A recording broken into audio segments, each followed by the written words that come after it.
I love the breaks. It's all of a sudden there's a couple hundred conversations starting with the word I. So, I am in a trap I can't spring. And in the beginning of the chapter, We Agnostics, it talks about this two-pronged fork I'm impaled on. And it says, if when you honestly want to, you find you cannot quit entirely. Entirely sounds a bit extreme, doesn't it? I mean, they don't really mean entirely, do they? I mean, that's just over the top to me. It's fanatical, entirely. I mean, what about marijuana? It's organic. What about if I can go to a doctor and get pills? I had doctors down to I could get Dilaudid, I could get all.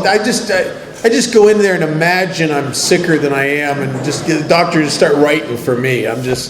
What about? Because I could quit drinking and not entirely, but I could quit drinking for the most part if I could switch to something else, which my sponsor calls. He said that's like changing deck chairs on the Titanic. But the truth is, I got a big secret and I can't quit entirely because I ain't no good sober. Because of all the things that Silkworth talks about, all the bedevilments on page 52, that's me when I'm sober. The page 60 through 63, that's me when I'm sober. Most of the big book of Alcoholics Anonymous it's not talking about the alcoholic in his drunken condition, it's talking about what we're up against in sobriety. So I can't quit entirely unless something would change. And I can't change myself. I've tried. And then the second thing, it says, or if when drinking, have little control over the amount you take. Well, that's always been true for me. I start, and I don't know where I don't know where it's going to go. I know it's going to be bad, but I don't know what form bad's going to take this time. So I got both those things. And the book says, if that be the case, you may be suffering from an illness which only a spiritual experience will conquer. Doesn't seem like good news to me. I remember sitting in a rehab in Maine. People in AA told me I was up there in a geographic. I thought I was up there to avoid incarceration. I was in Mother Seton Hospital in this rehab, and they had a prison group come in from Thomaston State Penitentiary. And I'd been around AA by this time for, I don't know, quite a few years. I'd been to quite a few meetings.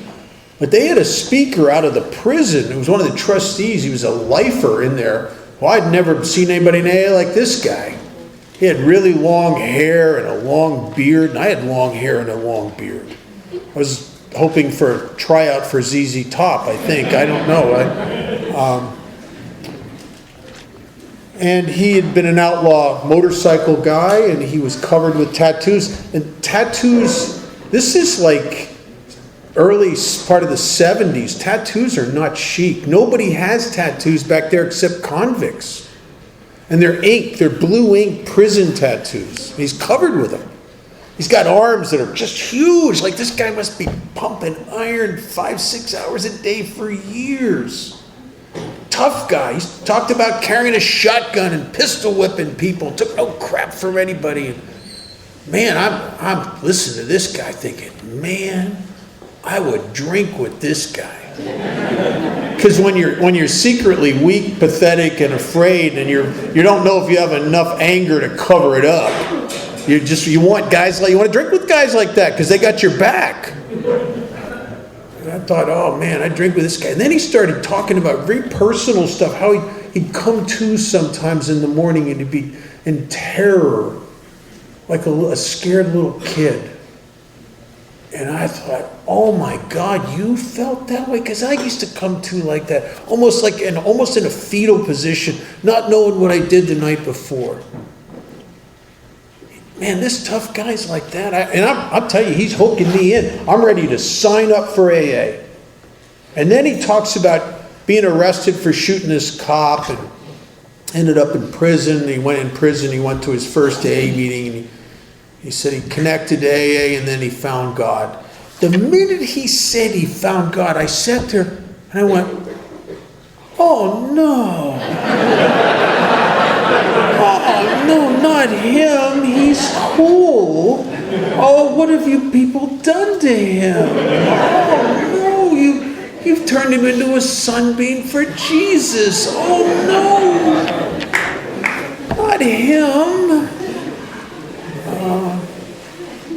Because I had a lot of fear of God and a lot of prejudices and a deep-seated down to the core of who I was sense that if there really was a God, I'm never going to be quite good enough for him. I'm just too stained. I'm too bad at being good, and I'm very good at being bad. I can be good for a little while, and then it's like I outgood myself. I can't be good anymore. It's like when I'm good for a period of time, it's like putting torque on my bat. It's like a bungee cord effect. I'm good. Whoa, there I go the other way. It's like bad. It's a bad deal. Bad deal. So I'm not God material. But the book says to one who feels he is an atheist or an agnostic, this experience seems impossible. But to continue as he is means disaster, especially if he's an alcoholic of the hopeless variety.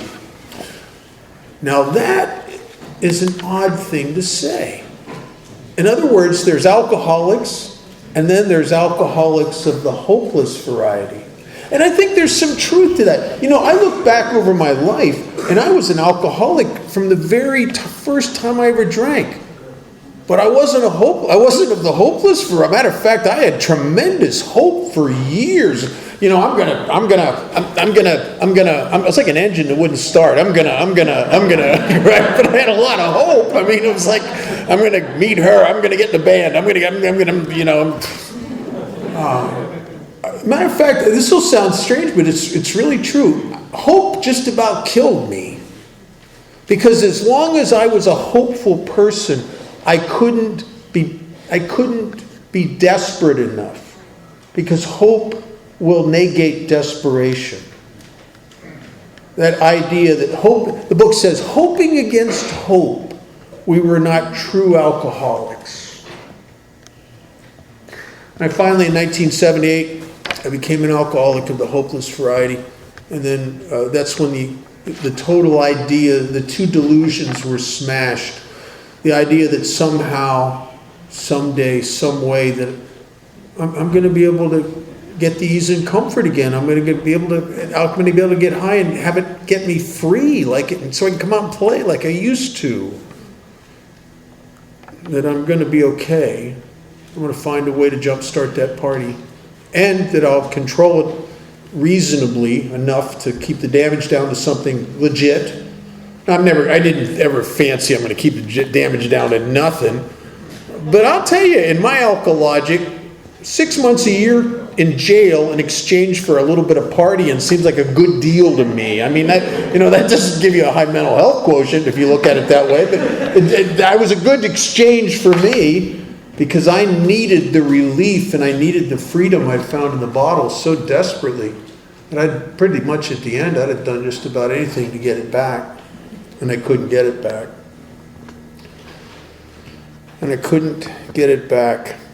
Down at the bottom of the page it says, if a mere code of morals or a better philosophy of life are sufficient to overcome alcoholism, many of us would have recovered long ago. But we found that such codes, such philosophies did not save us no matter how much we tried. I think that was the motivation behind me being a therapist at one point.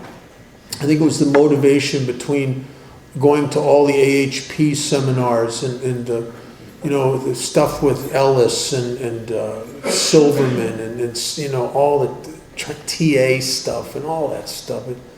I'm thinking that if I had enough information, a better philosophy of life, if I understood the inner workings of my emotions and my mind, and surely I can beat this thing. Or as the book says, rest satisfaction and happiness out of this world through the knowledge. But the problem is, and it talks about that right here, it says lack of power. That was my dilemma. Lack of power. Now, the book refers to what the lack of power for what, and it says we had to find the power by which we could live. This is so much more than the power not to drink. This is the power to solve the one end of the equation. The problem with abstinence, the problem with depression, the problem with anxiety, the problem with loneliness, the problem with feelings of not fitting, the problem of not being able to be a team player, the problem with being so driven by this need for self-grandizement and self-gratification that I step on people's toes. The problem to live. I need the power to live. Because I don't live. I struggle and in conflict until I can't take it anymore. And so I need the power to live. And I think there's oddly enough, I think step 2 is there's a lot of places in AA where we lose people. Step 2 is one of those places. If you're like me and you come here and you're a bit God-resistant, and I think there's people that are God-resistant that are clergy, and they're God-resistant. Even though they have a head full of information about God, they don't have an experience with God. And I'm God-resistant because I'm afraid of God. I remember as a little kid, I could only hear the negative. I didn't hear about a God of love. Other kids did. Because I'm only listening for potential problems, right? My mind is like a problem-seeking missile. All it does is threat assessments all the time. That's all it does. And so it didn't hear about a God of love, but it heard about a God of judgment, a God who could see in the dark, which that's really bad. A God that judges me for what I think. Oh my God, I'm always out of line in my thinking. I don't mean to be. I try to be good. I can't be good too long. I just can't. Even to this day, I'm sober over 38 years. You get me on a bad spiritual hair day, which means I'm full of myself. And I have 2 movies that have a tendency to run in my head. One is sex and the other is violence. I can be driving down the freeway going, I'll kill him. I'll do her. I'll kill him. Right? So, this idea that God judges me for what I think is like hideous. Oh my God, I might as well just kill me. I mean, oh. So I'm God resistant when I get here, and yet I'm so broken that I went to a man in the detox in 1978 and did something that was so out of character. Well, and as I did it, I almost started to cry. I begged, I pleaded with him. I said, would you sponsor me? And if you will, I'll do anything you ask me to do. And the journey began. And he wanted me to do crazy things that I didn't believe in. One of the first things he asked me to do, he said, well, I want you to physically get down on your knees every morning, every night, and I want you to pray. I said, listen, I don't believe in God. He said, I didn't ask you if you believed in God. I asked you to pray. Well, if I don't believe in God and I pray, I'd feel like a hypocrite. He said, I think you've been a hypocrite all your life. What's the difference? Just do it. And so I started to take actions that I didn't believe in, that I didn't think would work, but I was so demoralized and so broken that thank God, AA people took advantage of my weakness and changed my life. But I had to be the alcoholic of the hopeless variety. There's no more moves here for me. See, I watch people get sober. They got moves. They got plans, little plans and designs. They got a way to go. They attack AA like a used car salesman, right? They got moves. I didn't have any moves left. I had no more moves.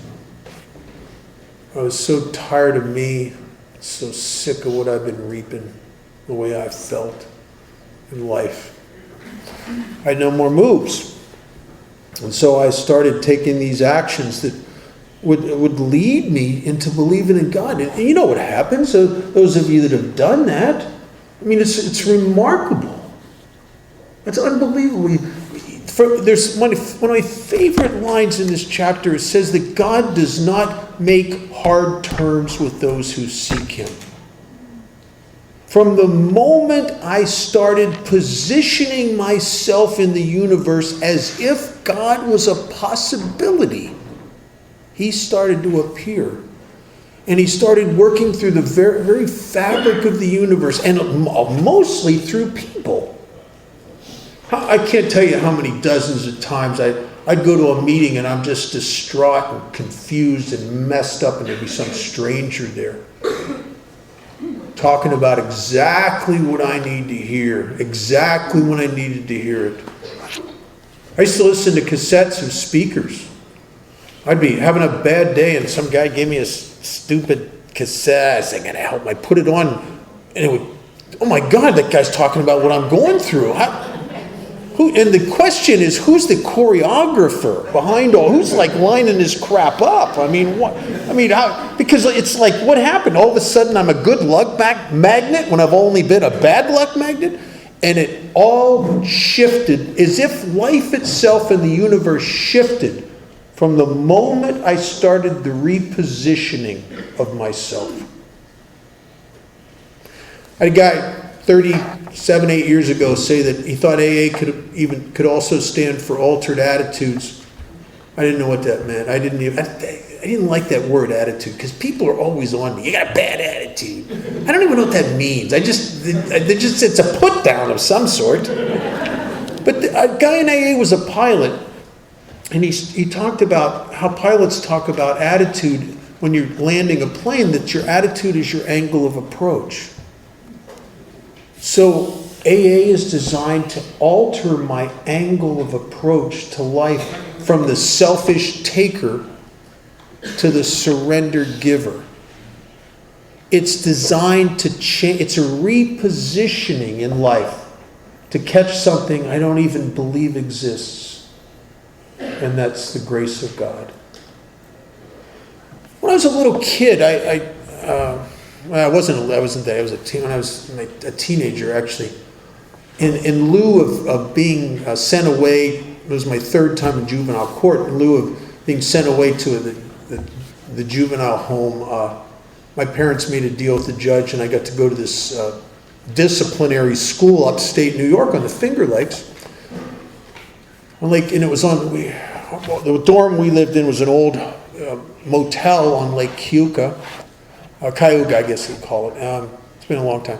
But this school, the next door was another motel, and we all had docks. And they had a fleet of little sailfish boats and motorboats and stuff like that. And me and my buddy are smoking pot and drinking wine one day, and it's about the end of October, beginning of November, pretty close. And I don't know about you, but when I get high, I become the guy who knows all things. Do you know what I mean? And I've never been in a sailboat, but we knew we could sail. We were sailors. We could feel it in our bones. I mean, deep in our bones. And we went and stole one of those little two-man sailfish, and we paddling out to the middle of the lake. Well, this lake, it's a big lake. The wind is so strong on this lake that in the wintertime, when the lake is frozen, they have the ice boat races. And those ice boats whip down. I mean, they're fast. So this is a quick lake with sailboats. So we get out there. We don't know what the hell we're doing. We get that sail up, and it catches the wind. And oh my God, we're zipping across that lake, and we're stoked. Woo! This is really cool. And then we started realizing, as the shoreline is coming at us, that there's no brake in here. There's no brake pedal. There's nothing. And my buddy, who's brilliant also, like I am, he said, we have to come about. Well, how do you do that? Well, I don't know. I'd say you got to change something with the sail and the rudder, and so we started to try to do something we don't know how to do, which is come about. And that wind that is so powerful, it'll take you anywhere you want to go with tremendous speed. also has the power to turn you upside down, keel up, sail down in the water. And the end of October, beginning of November in upstate New York. So we're hanging on to this hull of this boat in water up to here, and we're going to get hypothermia. We might die. There was one of the teachers had seen us out there. He was watching us with binoculars. He jumps in a motorboat and comes out and rescues us. I think that that's what happens in AA. What happens in AA is there's been a force and a power in this universe that I've been going, it's wrecking me because I don't know how to set my sail to catch the grace. The grace, God's grace, He doesn't withhold it from me. It's my divine right. It's my inheritance. It's mine. The problem is I'm an idiot. I don't know how to catch it. And I come into Alcoholics Anonymous and enter into a surrendered repositioning of my life, which is designed to set me in a life in a different way, in a selfless, altruistic way, so I can catch the grace. And it's an amazing, amazing transformation. But we lose people here because they break through the God barrier, as I did. And it feels like when you come to believe, especially if you're resistant, and you finally come to believe, it's an epiphany-like experience. You go, oh, it feels like you arrived somewhere. My God, I believe me in God like this. I mean, who? But you haven't arrived anywhere. If you have arrived somewhere, it's at the beginning of the journey. It's not the end. Because coming to believe is only step 2. There's a whole bunch of stuff to do after that, because your newfound spiritual experience will evaporate in time. And we have a history. The human race has a history of this. Guys like Chuck Dietrich, Jim Jones, David Koresh, people who had effective spiritual experiences, and they never took it any farther, and they never had any sponsors, they never had any accountability, because their ego grabbed onto the experience of God and used it for its own grandizement. Right? Jim Jones, everybody know who Jim Jones was? Jonestown, the Kool-Aid, killed thousands of people. Well, if Jim Jones would have had a sponsor, his sponsor would have said, Jim, the Kool-Aid's a bad idea. Right? So we lose a lot of people here, and because they think they've arrived, but there's more. Because coming to believe, having faith, is far from what we're aspiring to here. We're aspiring to conscious contact, and there's a big difference. Those of you who drove here, when you leave here, you'll get in your car and you'll go out on those roads. And you go out there with faith that there are traffic laws and there are police to enforce them.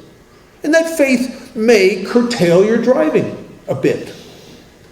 You get a cop in your rear view mirror with these lights flashing, you got conscious contact.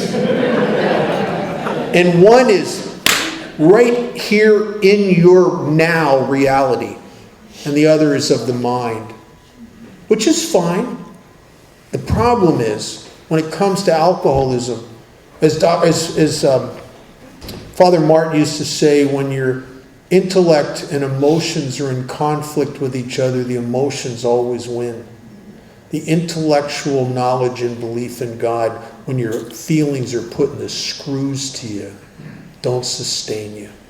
You better have found a place somewhere where you've been connected to God, even though you lost it, because everybody loses it. Nobody gets it 24/7. Now, there are people on TV that say they do, but they're asking for money. I'd be suspect of that. What most of us get is like the tides. It comes in and it goes out. It comes in and I get self-reliant and it goes away. And then I surrender and it comes in. I get full of myself. I get connected. There are days in my sobriety where I'm so plugged in. I should have a tent and a tambourine. And then there are other days when I pray on my knees to the air with no feeling or sense of anything, in desolation. But that's okay, because I still pray. I still go through the actions of Alcoholics Anonymous, whether I'm plugged in or whether I'm disconnected. Because if you take the first couple letters off the word spiritual, you have the word ritual. I do the ritual of spirituality, the actions of AA. I make my commitments at the detoxes, my home group. I return my phone calls to the people I sponsor. I take the actions. I refuse to be so selfish and so self-serving that I only do what I feel like doing. People here who only do what they feel like doing don't survive themselves. You have to take actions that are greater than how you feel. And so I take the actions. Some days I don't feel like doing them. Here's a funny dynamic. I bet you I'm not the only one that's ever experienced this. You ever told somebody you were going to meet them at a meeting, and you told them that 2 days ago, and now the day of the meeting comes, and you go, "Oh God, I don't even like that meeting. There's a lot of stupid people there. I don't want to go to that meeting. Oh man, I told the guy, you got to do what you said you're going to do. Crap, I don't want to go to that meeting." And the meeting I don't want to go to, I come out of it going, "Man, that was the best meeting I've ever been to." Isn't that odd? That I don't know what's good for me. Matter of fact, over the years, I've learned if I resist it, it's probably going to be good. If there's something about me that doesn't want to do this thing, it's probably going to be good for me. I've never had that resistance when it comes to self-gratification. I've never had a girl call me up and say, "Come on over. There's nobody home." And I go, "Oh, I don't think I'd like that. I think I'd rather go to a meeting and work with a new guy." Now, I may choose to go to the meeting and work with a new guy rather than do that, but it's not a natural, I don't have a natural resistance to the things that are bad for me, but I have a natural resistance to the things that are good for me. And some of us wonder why we can't manage our own lives. Right? Well, on page 46, it talks about two things. If I can lay aside prejudice. This is a hard and crucial thing. I think in order to access God and to grow along spiritual lines, you got to know that you don't know. You got to be suspect of all the things you've judged in your opinions and your judgments. You got to lay aside all those prejudices, all those prejudgments, and become childlike. Know the most important thing you'll ever know is that you don't know. The Buddhists have many, many stories about this, and is a form of enlightenment, is to know that you don't know. And so if I get to a place where I'm willing to consider the possibility that all my thinking may be wrong. Now, if you're real ego dominated and you're really in the bondage of self, this will be horrid idea for you. Because the ego demands that it's right. Matter of fact, I got the kind of ego, it doesn't care if it kills me, as long as after I'm dead, everybody's walking around going, "Well, Bob was right. He's dead, but he's right." If I can lay aside all my prejudices and get simple enough and humble enough to know I don't know. And then the second thing is express even a willingness, which is in the early actions of AA, when they tell you to start praying and start positioning yourself in life. If you're having the middle of the day, if things are going bad, stop, pause. Pause and turn your consciousness towards this power. I don't know if I believe in God. Doesn't matter. Stop and turn your consciousness towards this power. What if God doesn't exist? Stop and turn your consciousness towards the power. and let's watch what happens. And what they're really suggesting is what a scientist would consider a working hypothesis. They're presenting me with a theorem, with an idea that I do not believe. You're telling me that there is a power source in the fabric of existence. It's even down inside of me that will transform my life and line everything up in synchronisticness. Well, I don't believe that. Perfectly all right. We're going to start acting as if that's true, and let's see what happens. Let's see what happens. If it's not true, it'll show itself as being BS pretty quick. But if it is true, you're going to notice some things that are changing. You're going to notice some things that are happening, and you will come to believe. The only way a guy like me can. I go every summer for last 15 years. I go over to England probably just about every summer. I'm going this the end of August this year, and which is a great time. I went one time for this rock and roll musician had a party over there, a very famous guy. And I went for his party on New Year's Eve one year. That I'll never do that again. I don't know how people live in the UK in the wintertime. It's brutal. It's really, oh God. But in the summertime, the first time I ever went over there, I was really spent a lot of days down in the old historical part of London, which is Westminster. That's where Buckingham Palace is, and the Abbey, and the Parliament, and Trafalgar Square, and Hyde Park, all that stuff. It's all there. It's a beautiful older part of London, a very historical part. And back years ago, there was a lot of the street lights were still the old poles. They hadn't changed them all out yet. Now, they've almost all been changed out now. The last time I was over there, of course, I didn't look diligently, but I couldn't find any of the old poles anymore. But years ago, you'd find all the streets are lit by gas streetlights, and the old poles would have this little box on the side of the pole, just about mid-chest level, and it was painted, welded shut and painted over. And what that box was years ago, before they had the technology, and before they had the computerized deal that turns the gas on and lights it, they used to have a guy that would walk up and down the streets of Westminster with a key, and he'd open that box was actually a door. He'd open that little door, he'd stick that key in there, and he'd turn the gas on. And then he'd reach up with a long pole with a flame on the end, he'd light the street light, and then he'd go down to close the box, go down to the next one, do the same thing. Well, you could climb up to the top of the highest building in Westminster and look out over the city, and you couldn't see where the guy was lighting the street lights, but you could see where he'd been. And as a result of the actions of willingness, expressing a willingness to believe and taking those actions and positioning myself, I could sit in a meeting of Alcoholics Anonymous at 2 years sober, and I couldn't see where God was at that moment, but I could see where he'd been in my life. And by this time, I'm sponsoring a bunch of guys. And you really want to see the hand of God up close and personal? Sponsor people for fun and for free. And watch, and don't try to solve their problems. Don't try to solve their problems, and you will watch God work.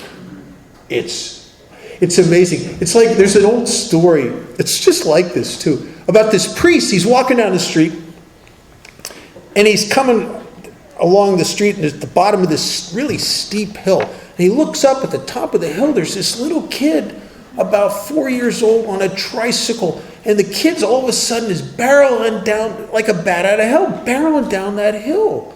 And the priest's watching him, and he's really going fast. And he hits this bump at the bottom, and he flips over and just scuffs himself up, and he goes, God damn it. And the priest goes, son, don't say that. Say, God bless me. Little kid goes, oh, okay, Father, all right. About a week later, the priest's walking down the same street. Here, looks up, here's that crazy kid coming down that hill again. Oh my God, the kid's crazy. Well, this time he's really ripping along, and he hits that bump in the bottom, flips over, just smashes the front wheel of that tricycle up. He's torn his pants up, he's bleeding, gets off the bike, and he sees the priest, he goes, God bless me. And the wheel of the bike straightens out. His pants just go back together. The cuts heal up. And the priest goes, God damn it. Right? Some of us get jaundiced to the experience of God. And you got to get those new people, right? You got to get... And some of us forget how to do conscious contact. We take it for granted. In Northern California, in Monterey Bay, there was a cannery, and all the fishing fleet would come in and they'd drop all their fish off there. And this cannery would process the fish. And what they started doing is they'd take the fish guts and they'd put them in this big pile in a gurney on the dock outside the cannery, the building. Well, there in the Monterey Bay, there were these pelicans that were just the most astute fishermen. I mean, these pelicans were amazing birds. They could, from a great height, they could spot a fish and they could dive in and go under the water and catch that fish, and beautiful. Well, when the cannery started putting these piles of fish guts on the docks, the pelicans started eating the fish guts and gorging themselves every day on these fish guts. They didn't have to work for it. It was just right there. It's like a free buffet. And they did that, and they did that, and they did that for generations. Well, a few years ago, a vitamin company came along and made a deal with the cannery to buy all the fish guts to process them into fish oil for their vitamin company. And all of a sudden, one day, there's no fish guts. And the penguins are walking around the dock aimlessly. And some of them are starting to starve because it's been too many generations where they don't know how to fish anymore. And they're dying. And some environmentalists saw what was happening, and what they did is they went to another bay and they found these young adolescent penguins. And they brought them to the Monterey Bay, and the young adolescents taught the old-timers how to fish again. Right? That's why we always will work with newcomers. Because you can get jaundiced by the fruits of your own recovery here and forget how to fish. And the newcomers will help you to connect with God, to have a spiritual experience again, to renew everything that you'd had here. One thing, I'll talk about this for about 5 minutes, and I'm going to turn it over to Adrian. Page 55, 2 short paragraphs really just sort of encapsulate everything we're going to discover in the rest of the process in steps 4 through 9.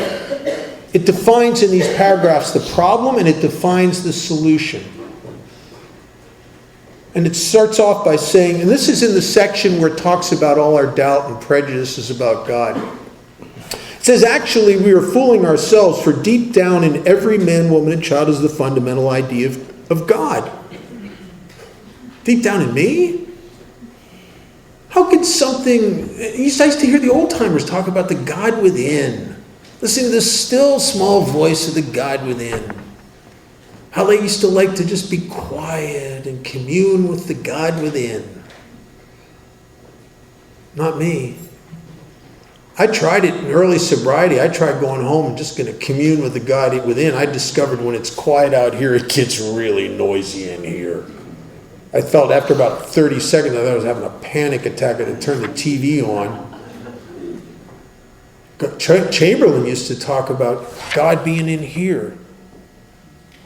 Not in me. How could something so good and so powerful be in something I secretly knew to be so bad and so weak? Made no sense to me. I go inside me. I don't run into God. I run into Legion. I run into a whole bunch of chattering, crazy people. That's why we don't recommend meditation to people that are brand new. And if you're going to try it, no sharp objects around. Because your head starts, doesn't it? It starts, I'm just going to commune with God and I'm going to think about tits. No, think about that. No. I'm going to commune with God and I wish that guy at work would die. No. You know, it's just like, it's horrible. So the problem is, the book says that God is within me, but it's obscured for me. It's blocked by three things. By calamity. We all know what that is. Wilson talks about his spiritual experience in Towns Hospital was easily pushed aside by worldly clamors. It's the chatter in your head. It's the voice that never really goes away. It just talks to you. And do you ever notice that the chattering voice in your head is a more reasonable voice than your sponsors? This is a voice that this voice gets me. This voice is reasonable. This voice says things like, don't listen to your sponsor all the time. He's old. It says things like, you don't have to pay all your taxes. You don't even agree with everything the government does. It says things like, it's not really a lie. You're just withholding big aspects of the truth. It says things like, they said to stay away from the new girl. Maybe they want her for themselves. It just talks, it just says, it's just a manufacture of BS, right? And it's always self-grandizing. It always has to do with my money, property, and prestige, and my gratification, and my self-grandizement. It's a self-serving voice because it's the voice of the enemy. My friend Don says something that's brilliant. When I first time I heard him say it, he said, You want to know what the devil sounds like? It's the voice of the negotiator in here. It's the chatter. If you looked in the Old Testament, you went back into Genesis and you read it in Genesis in the original Hebrew. When you get to the part where they introduce the serpent in the Garden of Eden, the word that they use in the Hebrew would not translate into the English as the word for serpent. It's actually the word they use to describe the sound the serpent makes. It's the hiss. It's always there. Whispering. It's the whisper. It's the voice. It's the seductive voice. It's the voice of the enemy. It's the voice that if you listen to it, it'll convince you to quit your job because they're mistreating you. It'll convince you that she's probably cheating on you, so you should cheat on her. It's the voice that will get you to cheat. It's the voice that will get you to lie. It's the voice that scares you and worries you into being the person that you're eventually not going to like very much. It's the voice of the enemy. The second thing it talks about is pomp. Pomp's a good word for ego. Is I get so full of myself and my judgments and my opinions and what I know to be right, that there's no room for anything. There's no room for God. There's no room for you. I live in Bob land. It's all me. When you're full of pomp, your primary purpose is you and your gratification, your feelings, your relief. And then the third thing, it says worship of other things. Hard one to see. How a guy like me, now that I'm sober and I'm free from alcohol, how I could worship anything. And then I'll tell you a little story. I was told this 1,000 times probably, but it's the best story I got for worship of other things. I was a little over a year sober, and I was ending my first sober relationship. I don't think there's anybody on the planet more narcissistically self-involved than an alcoholic ending a relationship, man. I'm telling you. You can go up to someone that's ending a relationship and start to talk to them and say, I just came from the doctor. I have terminal cancer and 2 weeks to live. And he'll go, you know what else she said? It's like owns you. It just like owns you. And I'm in that spot. It's consuming me. I can't be alone, and I can't be with people. It's a bad place. So I go to a meeting hoping to get some kind of relief, but I can't. When you're spiritually sick, which means you're really full of yourself, you can't hear anything in a meeting. God could be trying to talk to you through the people in AA. You won't hear it because the voice in your head's louder than reality. And so I'm in the meeting, and all I can hear are my own thoughts, and my own thoughts are having conversations with her. Now, she's not in the room, but the conversation is like when I see her, I'll say this, and then she'll say that, and then I'll say this, and then she'll say that, and then I will say this, and she will realize how wrong she'd been and beg for my forgiveness, I just love, I could sit for hours and think those kind of thoughts, and puff myself up with some feeling of having power. And so I'm sitting in the meeting and I'm doing all that. Plus, she's an AA member, but she's not in that meeting, so I got some weird spring attached to the back of my neck, hooked into the meeting room door. Every time the door opens, I go, not her, not her, right? So at the end of the meeting, I'm worse. Because it's one of those meetings where full of happy couples and the subject's gratitude. Oh, Jesus. So there's an old timer there visiting from California, and I asked him if he wanted to go out to coffee, and we went out to coffee, and I got him hostage in a booth. Because everybody in my home group is just tired of me talking about that relationship. I've worn them all out. I've worn them out. And I got this guy in the booth, and 20, 30 minutes, I'm telling him about her and how wrong she is and all this stuff. And he's just listening to me. And when I run out of gas, he said to me, "Kid, have you ever thought about the First Commandment?" And I bristled with a little prejudice. I said, "Nah, I'm not really into that, just into AA." And he starts laughing. He says, "Yeah, I know." He said, "God, you and I are a lot alike. Guys like us have a hard time with the thou shalt not part of the 10 Commandments. When you're in charge, you don't like anybody telling you what to do. You know what I mean? And I get that." And he said, but the 10 Commandments were originally written as statements of spiritual cause and effect. And when they were translated from various languages, they got an authoritarian spin put on them by some well-intentioned, untreated Al-Anons, I suppose. And so as the First Commandment exists today in the English is, "I am the Lord thy God, thou shalt not put false gods before me." He said, "I'll tell you what my experience is."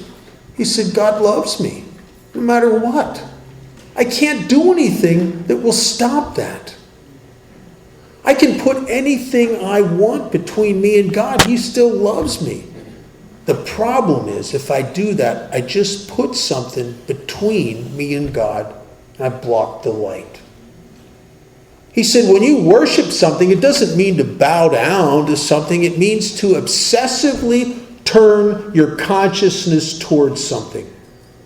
He said, you want to know what you worship? Very simple. At the end of the day, before you go to bed, imagine a pie graph of everything you've been thinking about that day. And the thing that would dominate and own that pie graph would obviously be the thing you've been obsessively turning your consciousness towards. And I'm a visual guy. When he said that, I could picture the pie graph. Little sliver for AA, little sliver for work, and the rest of it was the relationship. And intuitively, I knew why I was in such desolation and why I felt so alone and so depressed and so lost. Because I put this relationship and its illusion of the validation and security it would bring me right between me and you, me and AA, me and God, and me and life itself. It had cut me off and separated me because I was obsessed with it. I wish I could tell you. I've never done that again, but I've done it.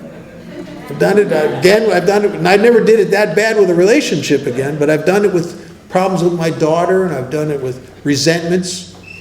They're not really resentments. They're people that I just need to think about until I get them straightened out. That's right.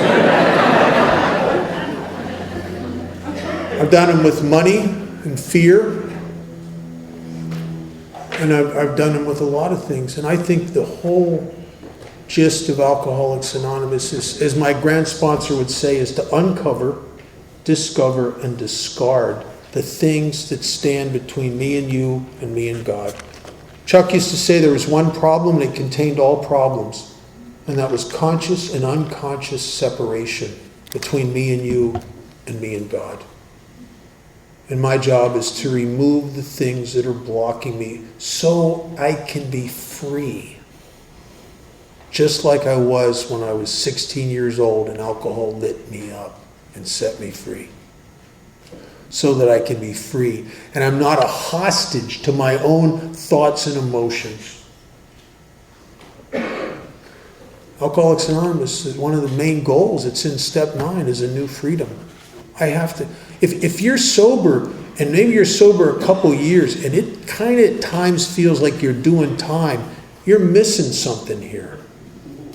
There's more here than that. Alcoholics Anonymous is to provide an intermittent freedom, sometimes more than intermittent. But that's what I'm here for. And so, I'm entering into a process that never ends of uncovering, discovering, and discarding. There's nothing. And I'll tell you, I'm sad to tell you, I was over 20 years sober before I understood the reality of this. There is nothing more important than the maintenance of my spiritual condition. And that was not true for many, many years here. Money was more important. Sex was more important. What you thought of me was more important. Money, property, prestige, sex. I put a lot of stuff. I sold my spiritual condition for crap. Because egomaniacs with no real true self-worth will do that time and time and time again. I'll tell you this story. There's an old American Indian story. Some of you have heard it about this little brave. He goes up to the shaman of the tribe and he says to the old man, I don't understand. I'm confused and in a lot of conflict. There are days when I feel the presence of the Great Spirit and I'm full of love and I want to help the women in the tribe and I want to run with the braves and I feel a community. And then there are other days when I just hate and resent everyone. And I'm full of fear, and I want to be left alone. And I feel like leaving the tribe and just going off by myself. What is this? And the old man said, son, your life is like 2 dogs caught in a sack in mortal combat to the death.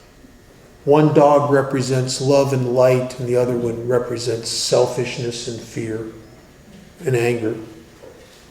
And the little brave says, well, which one wins? And the old man said, the one that you feed.